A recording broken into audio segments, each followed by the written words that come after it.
এবারে risky shot over the top, কভারের উপর দিয়ে পরবর্তীতে ডিপ এক্সট্রা কভার দিয়ে দুর্দান্ত বাউন্ডারি। পাওয়ার প্লের যে সুবিধা থাকে সেই সুবিধাটা নিয়ে এখানে Zisan Alam on the top.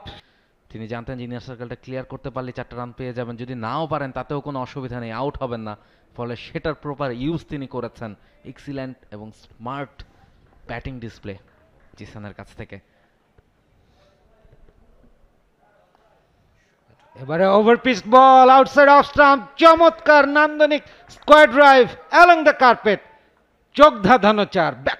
মানিক নিয়ন্ত্রণ পাননি, আবারও শর্ট বল দেখেন, এবারে অন সাইডে ওয়াইড লং অন দিয়ে কন্ট্রোল এবং অথরিটির সাথে আরো একটি বাউন্ডারি হাঁকালেন Zishan. Is dealing with boundaries, টানা 3টি চার ইনিংসের 4th ওভারে।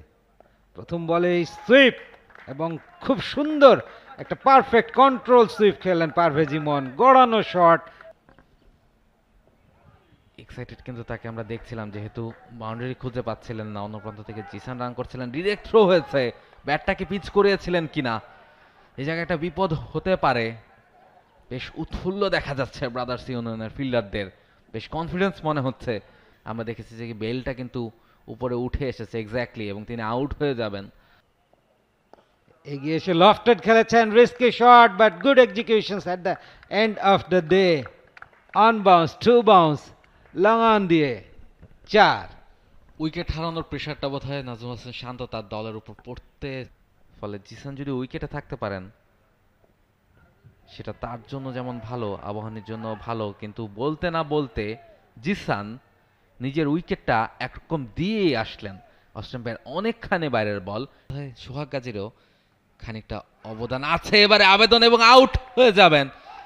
মিডল স্ট্যাম্পে পিচ করেছিল, টার্ন করে বেরিয়ে যাচ্ছিল লেগ স্ট্যাম্প দিয়ে, এবং শান্ত সেটা বলার চেষ্টা করছিলেন যে লেগ স্ট্যাম্পটা মিস করবে কিনা, কিন্তু আম্পায়ার জানিয়ে দিলেন যে না, বলটা স্ট্যাম্পে হিট করবে।